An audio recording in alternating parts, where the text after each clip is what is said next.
From sliding down the side of a pyramid, to hunting a target amidst the madness of a sandstorm, to casually walking through beautifully recreated historical settings like the Library of Alexandria, Assassin's Creed Origins is a story full of secrets worthy of Egypt's last royal protector, Bayek of Siwa. It's also the series' first full-on role-playing game, and mixes a delightful sense of discovery with an addictive leveling system.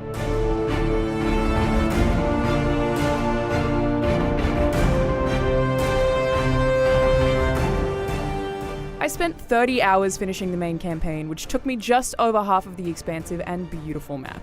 It's the biggest and most connected ever in an Assassin's Creed game, featuring multiple cities with their own unique cultures, different gods, politics, race relations, and prejudices to uncover. They're also distinct in architecture and environment, and that makes a significant time commitment one that's consistently varied and surprising. Refreshingly, I discovered new areas organically, through the story and free exploration, rather than through the series' traditional structure of climbing to viewpoints to have them unveiled for you. The exploration is made even more impressive by the lack of loading screens, with the exception of some story cutscenes and if you choose to fast travel.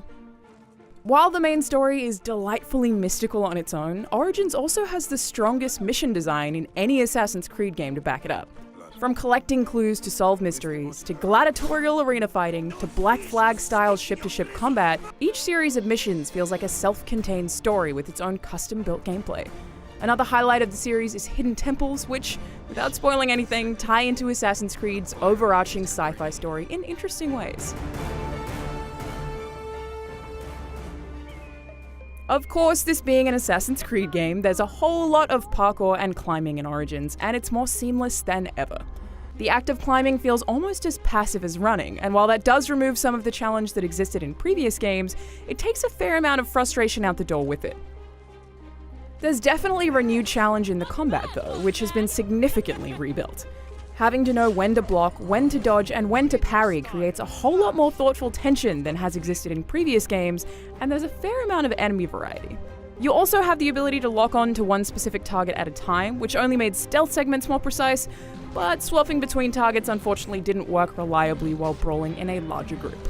Then there are weapons, which vary in type, rarity, and effect as part of a proper loot system. Once I'd picked them up and learned their uses, I always kept 3 different bow types handy to swap between, and having those kinds of choices always helped with boss fights and tougher enemies. It's a constant decision-making process, and the combat is much richer for it.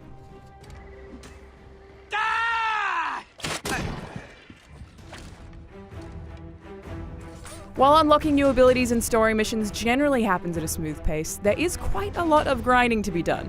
For the most part, I enjoyed it, and there are multiple ways to work on leveling up, but a couple of times the recommended level for a new main quest mission appeared as several levels above where I was when I first unlocked it.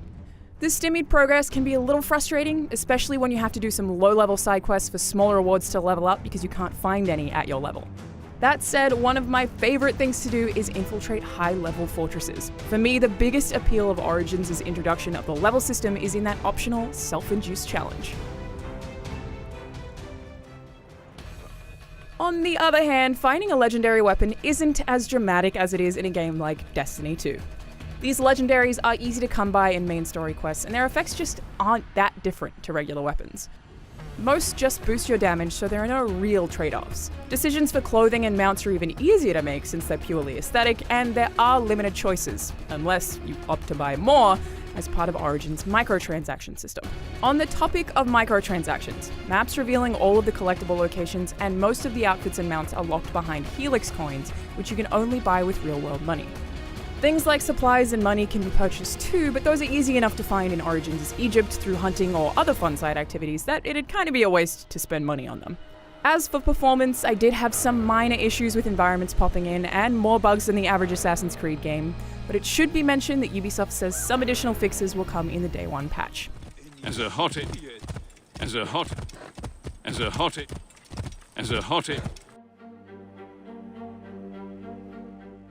Assassin's Creed Origins is a deep dive into a truly stunning realization of ancient Egypt, with a rich series of cultures, genuine characters, and more mission variety than any other game in the series. The combat is challenging and thoughtful, and there are enough different weapon types and enough enemy variety to keep you thinking. The RPG elements encourage challenges of their own, and even despite a handful of bugs, I desperately want to keep playing. For more on Assassin's Creed, you can check out our graphics comparison, our video on the history behind Origins, and the first 18 minutes of gameplay right here on IGN. I'll have your blood for that.